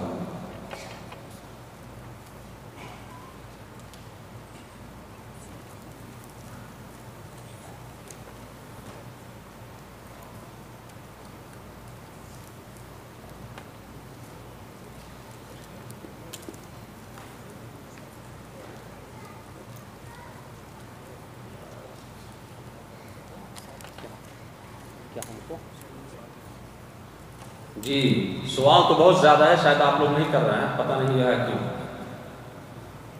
سوال تو کرنا چاہیے، بالخصوص بہت سارے لوگ جو ہے تراویح کی رکعت کے بارے میں کرتے رہتے ہیں، یا ہو چکا ہے سوال یہ سب. ہاں ایک سوال یہ ہے کہ امام کے ساتھ تراویح پڑھتے وقت کیا ہم کو بھی کیا ہے سورہ فاتحہ پڑھنا چاہیے؟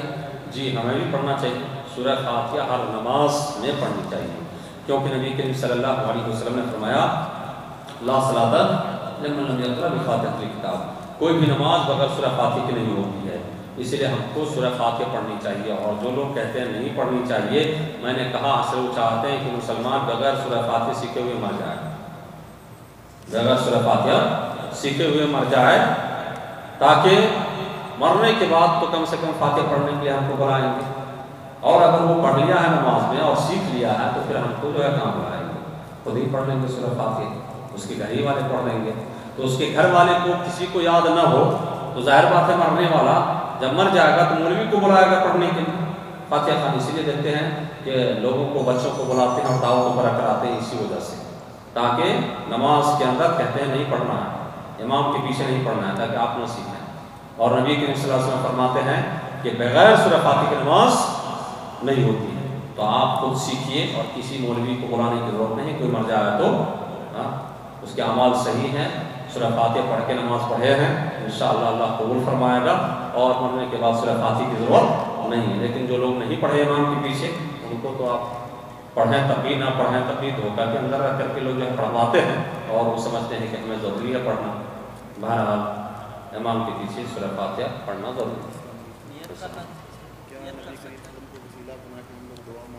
کچھ لوگوں کا یہ کہنا ہے کہ اولیاء اللہ تو نہیں لیکن نبی کریم صلی اللہ علیہ وسلم کی ذات کو وسیلہ بنا کے دعا مانگ سکتے، اس کے بارے میں جی کہہ رہے ہیں کیا نبی کریم صلی اللہ علیہ وسلم کو وسیلہ بنا کر کے ہم دعا مانگ سکتے ہیں؟ نہیں مانگ سکتے ہیں. وسیلہ مشروع اور غیر مشروع. مشروع کا مطلب یہ ہے کہ جو قرآن و حدیث سے ثابت ہو آپ اسی کو وسیلہ بنا کے مانگ سکتے ہیں. جس طرح قرآن و حدیث کے اندر ہے اللہ رب العالمین نے فرمایا للہ الاسماء الحسنی فادعوہ بہا، اللہ کے اسماء کو آپ وسیلہ بنا کر کے اللہ سے دعا کر سکتے ہیں. اللہ تو مہربان ہے، تو رحیم ہے، تو میرے اوپر میں رحم کا واسطہ دیتا ہوں، تیرے مہربانی کا واسطہ دیتا ہوں، میرے اوپر مہربانی عطا فرما. اللہ رب العالمین تو بخشنے والا ہے، میں تیرے بخشش کا واسطہ دیتا ہوں. اللہ تعالیٰ تو اسی طرح سے غفار ہے. اسی طرح سے کوئی بھی نام اللہ رب العالمین کا لے کر کے کہیں گے اللہ تو فلاں ہے اور میں تیرے اس نام کا واسطہ دیتا ہوں تو مجھ کو ایسا کر دے، تو یہ جائز ہے. دوسرا جو ہے نیک اعمال کا، جس طرح سے غار والوں نے جو حلیہ تھا کہ اللہ میں فلاں دن کے اندر فلاں کام کیا اور میرا مقصد یہ کام صرف اللہ تیرے ہی جو ہے تیرے ہی خوشنودی کے لیے کام تھا اور کوئی چیز مقصد نہیں تھا. اللہ اگر میں یہ کام تیری خوشنودی کے لیے کیا ہے تو آج اس مصیبت سے نجات دے دے. نہیں کہا نبی کریم صلی اللہ علیہ وسلم کا واسطہ دیتا ہوں. یا اسی طرح سے صحابہ کرام میں سے کسی کے بارے میں نہیں آیا ہے کہ نبی کریم صلی اللہ علیہ وسلم کا واسطہ دیتے تھے. صحابہ کرام ہم سے زیادہ دین کو سمجھنے والے تھے یا نہیں؟ قرآن کو سمجھنے والے تھے یا نہیں؟ حدیث کے سمجھنے والے تھے یا نہیں؟ تو قرون اولیٰ کے اندر آپ دیکھ رہے ہیں صحابہ کرام، تابعین اعظام، اس کے بعد تبع تابعین، محدثین کرام، کسی سے بھی آپ کو نظر نہیں، یعنی کسی کے جو ہے سے ثابت نہیں ملے گا کہ ان لوگوں نے نبی کریم صلی اللہ علیہ وسلم کا واسطہ اور وسیلہ دے کے کوئی دعا کی ہو. یہ سب دھوکہ فریب ہے کہ یہ بزرگ کے واسطے سے یہ دوسرے لوگ کرتے ہیں. عیسائی وغیرہ سکھاتے ہیں اپنے لوگوں کو کہ تمہارے جو ہے گناہوں کا کفارہ فلاں جو ہے حضرت عیسیٰ علیہ السلام نے اپنے سر پہ ڈال دیے ہیں، یا فلاں کا وسیلہ لے کر کے یا اس طرح سے کر کے تم جو ہے ایسا کرو.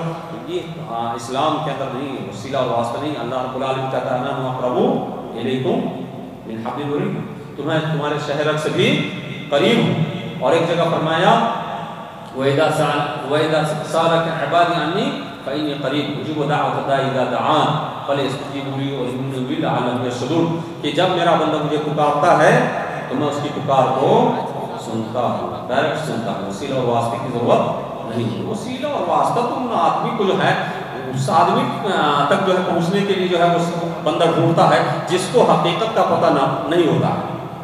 آپ بادشاہ کے پاس پہنچنا چاہتے ہیں، بہت سارے مثال دیتے ہیں نا لوگ، تو کہتے ہیں کہ جب تک وزیر سے آپ جو ہے نہیں کنٹیکٹ کریں گے نہیں پہنچ سکتے ہیں. تو کیوں وزیر سے کنٹیکٹ کرتے ہیں؟ بادشاہ آپ کی حالت کو نہیں جانتا. اب وزیر کو جو ہے آپ جو ہے اپنی حالت کو کہتے ہیں کہ بھائی یہ پریشانی مجھے ہے، بادشاہ تک بتلائیے کہ حقیقت یہ ہے، یا میں مجرم نہیں ہوں، میں مجرم نہیں ہوں، لیکن اس طرح سے لوگوں نے مجھے پکڑ کے ایسا کر دیا ہے، اس لیے ذرا سا بادشاہ سے سفارش کریں کہ حقیقت واقعی یہ ہے اور میری کوئی گنجائش نکل جائے. صحیح ہے نہیں؟ اللہ کے پاس بھی ایسا اللہ نہیں جانتا ہے حقیقت کو. نبی کریم صلی اللہ علیہ وسلم کے واسطے کی ضرورت ہے. نبی صلی اللہ علیہ وسلم بتلائیں گے کہ اللہ معاف کر دے تو معاف کریں گے. اگر یہ بات کرتی تو صحابہ کرام کرتے نا. تو اللہ رب العالمین حقیقت کو جانتا ہے. آپ واسطہ دیں گے کہ میں تیرے نبی کا واسطہ دیتا ہوں کہ تم مجھ کو ایسا کر دے، یہ صحیح طریقہ نہیں ہے، ایسا نہیں. البتہ کوئی زندہ آدمی ہے تو آپ اسے کہہ سکتے ہیں کہ آپ بزرگ ہیں، آپ اچھے آدمی ہیں، ہو سکتا ہے اللہ تعالیٰ آپ کی دعا کو قبول کر لے، تو اس لیے ذرا جو ہے میرے لیے بھی دعا کریں. کہتے ہیں لوگوں سے آپ ذرا میرے لیے دعا کیجیے گا. ہاں، تو اس طرح سے دوسرا آدمی جو ہے دعا کر سکتا ہے. لیکن خود جو ہے کسی مدفون آدمی جو انتقال کر گئے ہیں، مر گئے ہیں، ان سے جو ہے کوئی بزرگ ہو یا نبی کریم صلی اللہ علیہ وسلم سے کہ میں ان کا واسطہ دیتا ہوں، یا ان سے کہوں کہ آپ جو اللہ سے معاف کروا دیں. صحیح جی. ایک ابھی بولے تھے کیا جو الحمدللہ نماز میں نہیں پڑھے گا وہ نماز میں ہو گیا، اگر تم نے اتنا بھی بول دیا وہ مسلمان نہیں ہے. مسلمان ہونے کے لیے لا الہ الا اللہ محمد رسول اللہ چاہیے. آپ نے جو ایگزیگریٹ کر کے بڑا بنا دیا. آپ بیچ میں کیا بولے 27 آج کی رات کو شب قدر ہے. نو 21 23 5 دن ہو سکتا ہے. آپ نے یہ بھی بول دیا. میں نے یہ نہیں کہا قید کیا کہ 27 ہی کی رات ہو سکتا ہے. سنا میں نے کہا 27ویں کی رات ہے، شب قدر کی رات، شب قدر کی رات ہے. یہ میں نے کہا کہ آج ہی ہے، ایسا نہیں. 5 راتوں کے اندر نبی کریم صلی اللہ علیہ وسلم نے تلاش کرنے کو کہا. میں نے کہا چند ایام ہیں باقی اور آج کیا ہے؟ شب قدر کی رات. یہ نہیں کہا کہ آج ہی شب قدر ہے یا 27 کو ہے. اگر میں نے ایسا کہا ہے تو سبقت لسانی ہے. اگر یہ میں نے کہا تو یہ میرے طرف سے غلطی ہے، ٹھیک ہے. لیکن میرا مقصد یہ نہیں ہے کہ 27 کو شب قدر 27 کی رات میں نے کہا کہ جس طرح ہوتا ہے نا کہ ایک چھوڑ کے، تو میں نے کہا شب قدر کی رات ہے، یعنی شب قدر کا مطلب یہ ہے کہ جو 5 رات ہے اس میں سے ایک رات یہ بھی ہے، لیکن یہی رات ہے یا کسی اور دوسری رات ہے یہ میں فکس نہیں کیا ہوں کہ آج کی رات ہے، اور میرا قصد یہ نہیں تھا۔ رہ گئی کہ سورہ فاتحہ کے بارے میں، تو میں یہ کہا کہ سورہ فاتحہ دیکھیے وضو آپ نے کر لیا، اب وضو آپ نے کر لیا تو کتنے ہزار نماز پڑھ سکتے ہیں؟ کتنے ہزار میں پوچھ سکتا ہوں؟ زندگی کسی کی اگر 40 سال کی ہے یا کتنے 100 نماز پڑھ سکتے ہیں؟ 1000 کو چھوڑ دیں، کتنے 100 نماز پڑھ سکتے ہیں؟ جب تک وضو رکھا ہے تبھی تک نہیں، اور اگر وضو ٹوٹ جائے تو کہیں گے ہم نے وضو کیا تھا، ٹوٹ گیا تو اس سے مطلب کیا؟ ہم نے وضو کیا تھا، ہم نے وضو نہیں کیا تھا، ہم نے وضو کیا تھا خلاص کبھی بھی ہم نماز پڑھ سکتے ہیں۔ بھائی ہم نے کیا تھا، ٹوٹنا کیا؟ لا الہ الا اللہ پڑھنے سے آدمی مسلمان ہو جاتا ہے، لیکن مسلمان رہتا ہے یہ کہیں پہ نہیں ہے، ہمیشہ رہتا ہے یہ کہیں نہیں۔ لا الہ الا اللہ پڑھنے سے دائرہ اسلام میں داخل ہوتا ہے، لیکن مسلمان ہمیشہ رہے گا یہ ضروری نہیں ہے، اس لیے کہ اسلام کو توڑنے والی چیزیں ہیں، جب بھی بندہ کرے گا اسلام سے نکل جائے گا، جب بھی بندہ کرے گا تو دائرہ اسلام سے، نواقض اسلام میں سے کوئی بھی کام کرے تو دائرہ اسلام سے نکل جائے گا، جیسے شرک ہے، جادو ہے، اور اسی طرح سے جو اسلام کا استہزاء مذاق ہے، یہ سب جو ہے اسلام سے نکلنے والی چیزوں میں سے ہے۔ جب بھی بندہ اس کا ارتکاب کرے گا دائرہ اسلام میں نہیں رہے گا۔ اب اس کو ضروری ہے کہ توبہ کرے، پھر سے شہادہ پڑھے اور اس کے بعد اسلام کے اندر داخل ہو۔ تو اسی طرح سے میں نے کہا کہ آدمی جب داخل ہوتا ہے تو داخل ہونے کے لیے ہے، لیکن بندہ جان بوجھ کر کے اس کو یاد نہ کرے، یاد کرنے کی کوشش کرنی چاہیے۔ یاد کیا چند نماز ہے پڑھا تو مشکل نہیں ہے، لیکن اب کہے کہ ہم نے لا الہ الا اللہ پڑھ لیا نماز نہیں پڑھوں گا، لا الہ الا اللہ ہم نے پڑھ لیا مسلمان ہو گیا، آپ مسلمان ہیں، اب مشکل کیا ہے بھائی؟ تو لا الہ الا اللہ پڑھ کے مسلمان رہے گا، نماز نہیں پڑھتا مسلمان نہیں ہے، اس لیے کہ ارکان اسلام 5 ہیں، اور 5 میں سے کسی ایک چیز کا انکار کرے مسلمان نہیں ہے۔ نماز پڑھتا ہے بغیر وضو کی نماز پڑھتا ہے وہ مسلمان ہے، اس کو پتا ہے، لوگوں نے بتلایا ہے کہ بھائی بغیر وضو کی نماز نہیں بھائی، ہاں بغیر وضو کی نماز ہو سکتی ہے، آدمی کہے اور پڑھے تو کیا اس کی نماز ہوگی؟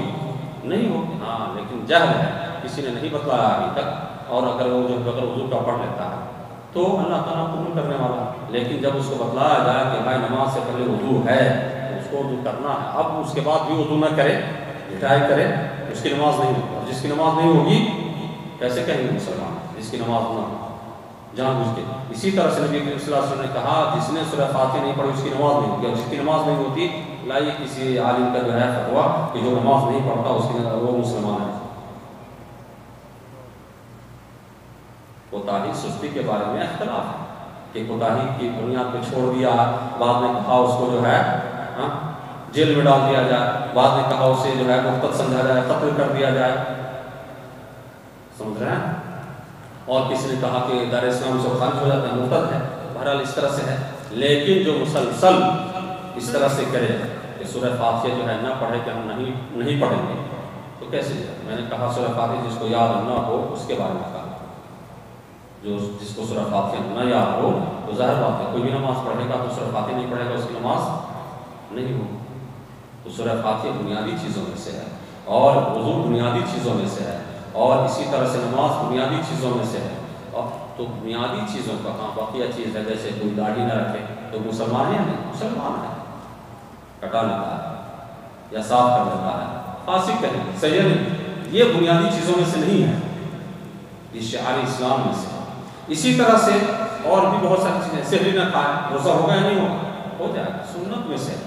تو اس طرح بہت ساری چیزیں ایسی ہیں کہ اگر کوئی غلطی کرے تو گنہگار ہوگا، لیکن بہت ساری چیزیں اساسی میں سے ہے، بنیادی چیزوں میں سے ہے، اور بنیادی چیزوں کے انکار سے اور اس کے نہ کرنے سے بہت ساری ایسی چیزیں ہیں کہ اس کے چھوڑنے سے آدمی دائرہ اسلام سے نکل سکتا ہے۔ جیسے میں نے کہا کہ نماز نہ پڑھنے والا کلمہ پڑھ لے اس کے بعد نماز نہ پڑھے،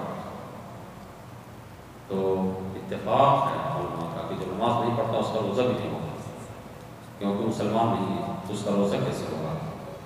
بہت سارے مسلمان آپ دیکھیے روزہ رکھتے ہیں لیکن نماز نہیں پڑھتے، تو قرون اولا کے اندر آپ کوئی بھی دلیل لائیے کہ بے نمازی ہو، نماز نہ پڑھنے والے ہو، اور اس کو مسلمان تصور کیا گیا، مرتد تصور کیا گیا، زکوٰۃ سے انکار کرنے والے کو مرتد سمجھا گیا۔ حضرت ابوبکر رضی اللہ تعالیٰ عنہ نے کہا تھا جو اللہ کے نبی صلی اللہ علیہ وسلم کے زمانے میں ایک رسی بھی زکوٰۃ کے اندر دیتا تھا، آج وہ رسی دینے سے انکار کرے گا تو میں اس سے قتال کروں گا، جنگ کروں گا، اس کو تلوار سے کاٹ دوں گا۔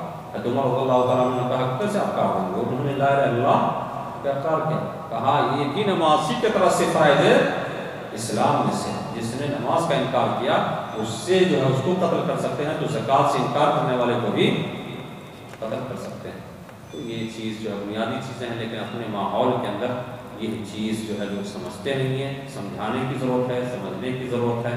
ہم اپنے آپ کو بدلیں، لیکن ہم اپنے مطابق دین کو کھینچنے کی کوشش نہ کریں کہ ہم جس طرح سے کر رہے ہیں وہ اسی طرح جو ہے اسی طرح سے دین ہو، بلکہ ہمارے اندر کوئی جو ہے کوتاہی ہے تو ہم توبہ کریں، استغفار کریں، اس چیز کو جو ہے بجا لائیں، اور کوئی ایسی چیز ہم سے نہ ہونے پائے جو نبی کریم صلی اللہ علیہ وسلم کے خلاف ورزی ہو جائے، یا اسی طرح سے دین کے خلاف ہم حتی الامکان کوشش کریں کہ ہمارا جو ہے قول عمل ساری چیز جو ہے نبی کریم صلی اللہ علیہ وسلم کی سنت کے موافق ہو۔ لیکن جو چیز ہمارے کبھی جو ہے انسان جو ہے نہیں کر سکتا ہے یا کبھی وہ تو کوتاہی ہے، تو اللہ تعالیٰ کی مشیت پہ ہے۔ بہت ساری چیزیں ایسی ہے کہ کوتاہی ہو جاتی ہے، کبھی سستی ہو جاتی ہے، کبھی غفلت، لیکن اس کو دلیل نہ بنائیں، اس کو دلیل نہ بنائیں، اس کو جائز قرار نہ دیں، اس کو جائز قرار نہ دیں کہ یہ بھی جائز ہے اور ایسا بھی جائز ہے، ایسا اپنی غلطی کو غلطی کا احساس کرے اور اس کمی کو دور کرے۔ جی نماز کے لیے نیت کرنا ضروری جی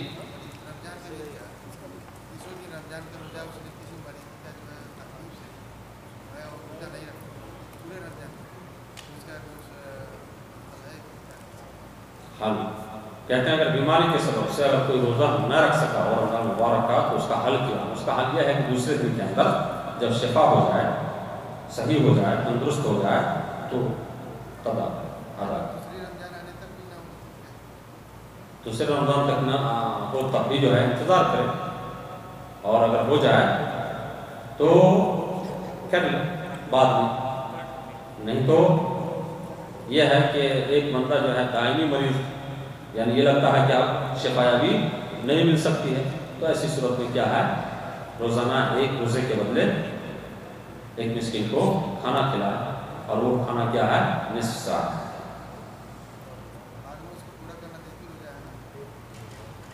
جتنا چھوٹا ہے جتنا چھوٹ گیا ہے اتنا پورا کرے گا، بعد میں پورا کرے گا تو اتنا پورا کرے گا جتنا چھوٹ گیا ہے۔ نماز میں نیت کرنا لازم ہے۔ کہتے ہیں نماز میں نیت لازم ہے، ہر عبادت میں نیت لازم جیسے ہے، اردو میں نماز پڑھتا ہوں 4 رکعت امام کے ساتھ، ہر عبادت میں نیت کیا ہے، شرط ہے۔ نبی کریم صلی اللہ علیہ وسلم نے فرمایا انما الاعمال بالنیات وانما لکل امرئ ما نوى، کہ عملوں کا دار و مدار نیت پہ ہے۔ ایک چیز ہے نیت آپ کرتے ہیں کہ یہ پیسہ ہے یہ دے دیتے ہیں اللہ کے راستے میں، ٹھیک ہے، اجر و ثواب ملے گا، اور سکے ہیں، اور وہی سکے آپ جو ہے کہیں ڈبہ میں ڈال رہے ہیں کہ یار لے کے چلتا ہوں تو یہ آواز پیدا کرتی ہے، اس کو کہیں اس سے چھٹی حاصل کرنا، تو اجر و ثواب نہیں ملے گا۔ صحیح ہے، وہی پیسہ ہے آپ جو ہے ایک ڈبے میں ڈال رہے ہیں یا کسی غریب اور فقیر کو دے رہے ہیں، تو ایک آدمی جان چھڑانے کے لیے اور ایک آدمی اجر و ثواب کے لیے، دونوں میں فرق ہو گیا نہیں؟ اسی طرح سے نیت، ہر ایک آدمی نماز پڑھتا ہے، سارے لوگ نماز پڑھ رہے ہیں، اگر میں نہیں پڑھوں یہاں بیٹھا ہوں تو لوگ کیا کہیں گے، یا ہو سکتا ہے اس ہو کر کے کوئی پولیس والا آئے تو پکڑ لے، چلو ہم بھی مسجد میں گھس جاتے ہیں، اجر و ثواب نہیں ہے، نماز نہیں ہے۔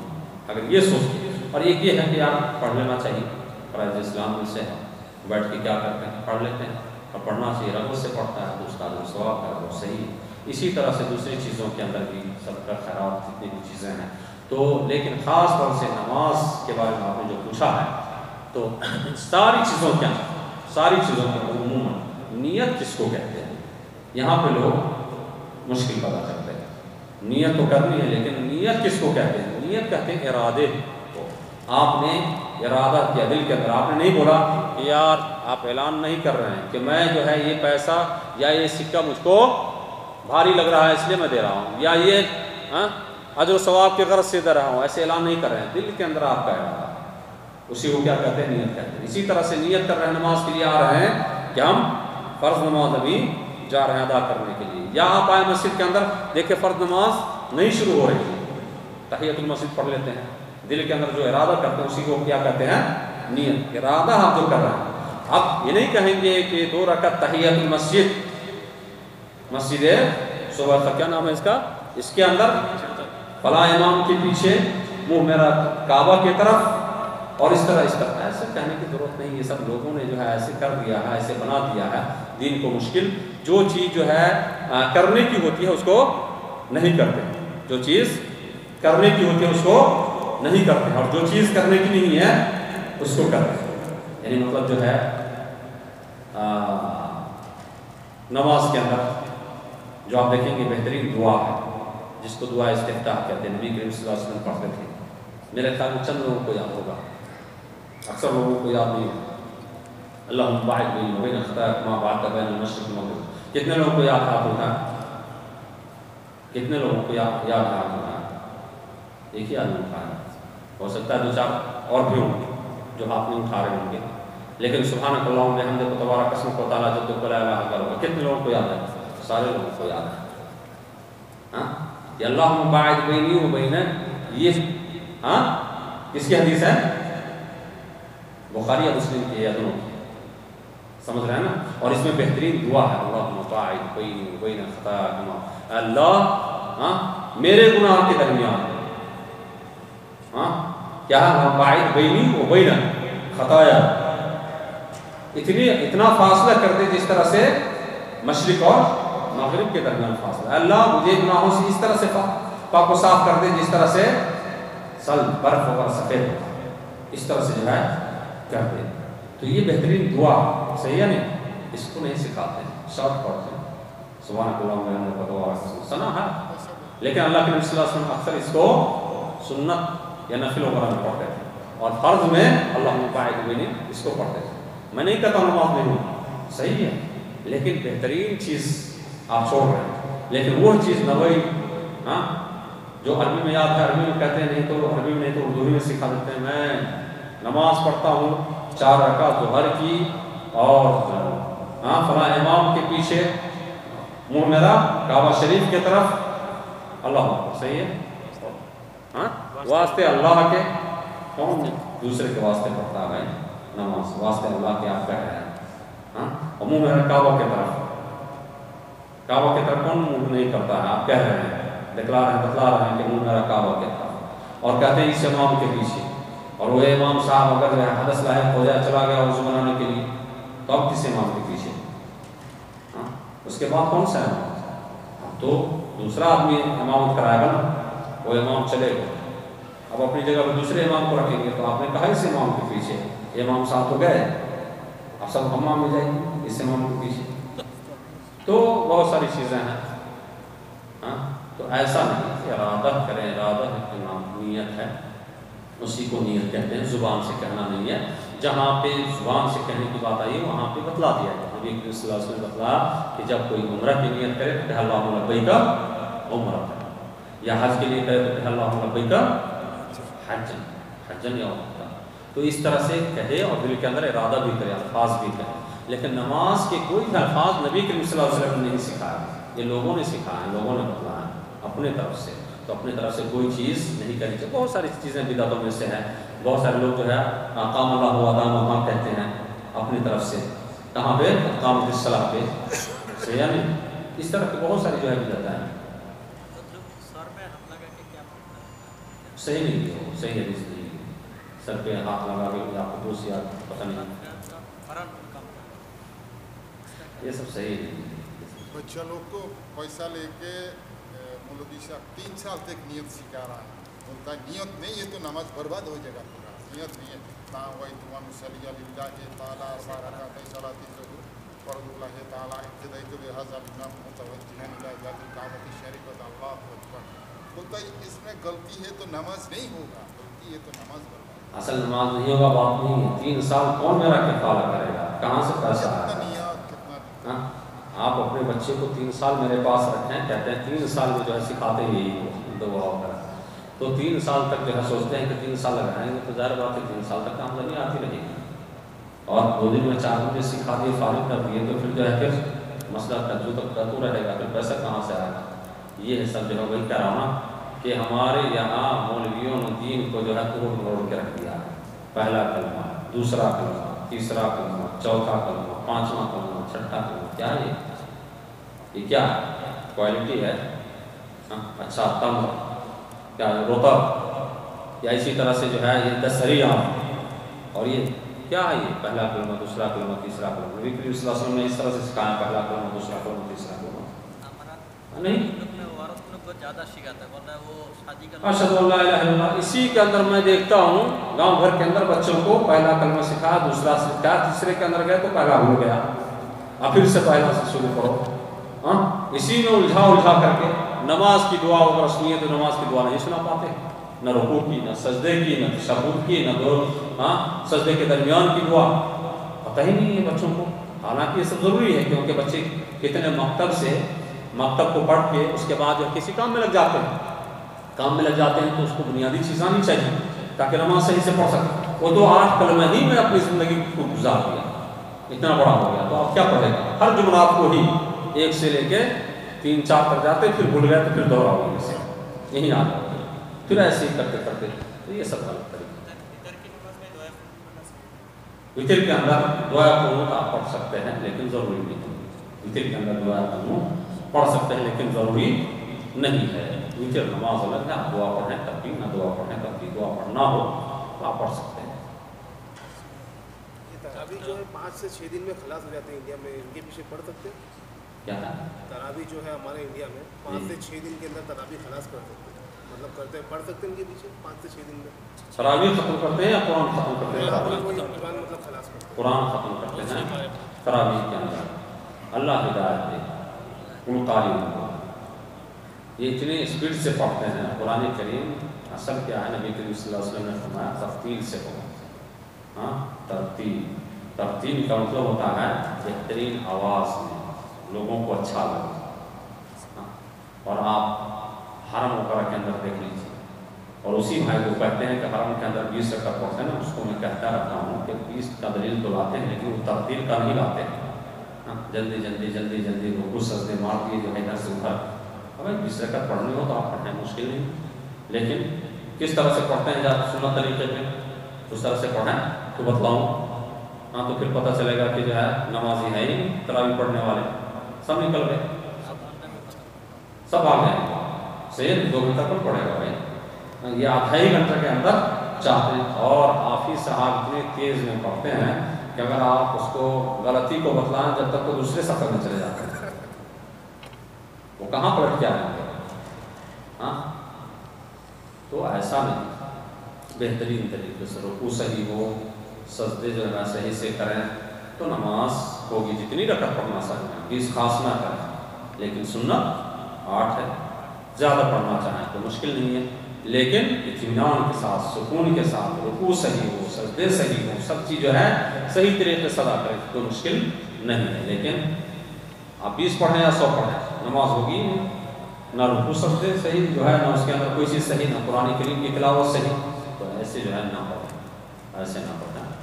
اپنا جو اس سے بہتر ہے کہ تراویح کی نماز یہ فرض نہیں ہے، سنت ہے. آپ اپنے گھر میں اطمینان کے ساتھ جو میسر ہو آپ جا کے پڑھو. لیکن وہ نماز جو ہو ہی نہیں، وہ مزدوری، وہ کام جس کے اندر مزدوری ہی نہ ملے کیوں کریں گے؟ تاکہ کیا فائدہ ہے؟ آپ کو کہے آ کے کام کرنا ہے کرو، پیسہ نہیں ملے گا، کون جائے گا کام کرنے کے لیے؟ صحیح ہے. وہ چیز، وہ کام کرے جس کے اندر فائدہ ہے. تو سنت طریقے پہ نماز پڑھیں گے تو آپ کو اجر و ثواب ملے گا، اور سنت طریقے کی خلاف ورزی کریں گے تو اجر و ثواب کے بجائے گناہ ملے گا. غلطی پہ غلطی نہ. ہم کہتے ہیں مخالفت دیکھیے، امام صاحب ابھی رکوع کے اندر، سجدے کے اندر ہے، مقتدی بھی رکوع ہی نہیں. صحیح ہے نہیں؟ اللہ اکبر، اب اللہ اکبر، مقتدی جا رہے ہیں سجدے کے اندر، اور امام صاحب سجدے سے اٹھ رہے ہیں، ہو رہی اتباع؟ امام صاحب کی اتباع ہو رہی ہے؟ نہیں ہو رہی. اللہ اللہ اللہ اللہ. ایک سانس کے اندر جو ہے سورہ فاتحہ بھی پڑھ گیا، کوئی سورہ بھی پڑھ گیا، اتنی تیزی کے اندر. اللہ اکبر اس طرح سے کرتے ہیں. مخالفت، اور مخالفت میں نماز نہیں. سکون نماز ہے، سکون اور اطمینان کا نام جو ہے. عائشہ رضی اللہ تعالیٰ عنہ اسی تہجد کی نماز کے بارے میں بتاتی ہیں کہ نبی کریم صلی اللہ علیہ وسلم پڑھتے تھے تو کبھی سجدے میں جاتے تھے تو ان کے پاؤں کو اس طرح سے سمیٹ دیتے تھے، جگہ کی تنگی تھی. پھر جو سجدے میں اتنی دیر رہتے تھے کہ کبھی شک میں پڑ جاتے تھے کہیں روح تو نہیں نکل گئی ہے، کہیں روح تو اتنی دیر کافی ہو، ابھی تک سجدے سے اٹھے نہیں. تو اس طرح سے اطمینان کے ساتھ رہتے ہیں. ہم بھی جو میسر ہو کام بھی کرتے ہیں، کام کے نحیے سے یہاں پہ تھوڑا جلدی پڑھ لیتے ہیں، لیکن جلدی کا مطلب اتنا نہیں کہ بالکل جو ہے عادت گنا نہیں. اللہ اکبر اللہ اکبر اللہ اکبر اللہ اکبر اطمینان کے ساتھ جو میسر ہو آپ پڑھیے. چاہے آپ 8 رکعت پڑھیں یا اس سے زیادہ پڑھیں، لیکن اس طرح سے نہ پڑھیں جس طرح ہمارے یہاں پڑھتے ہیں 5 دن یا 7 دن کے اندر پورے قرآن کو ختم کر دینا. وہ کافی تھی، وہ کمال ہوتے ہیں. نہ اس کے اندر جو ہے کوئی لفظ صحیح، نہ اس کے اندر مد وغیرہ صحیح، نہ اس کے اندر بولنا صحیح، نہ جو تجوید کے احکام وغیرہ ہے جو جس طرح سے انداز میں پڑھنا چاہیے. جی 4 رکعت میں سبحان یہ دعا پڑھتے رہے گا ہر 4 رکعت میں. ایسا کچھ نہیں، ایسا کچھ نہیں.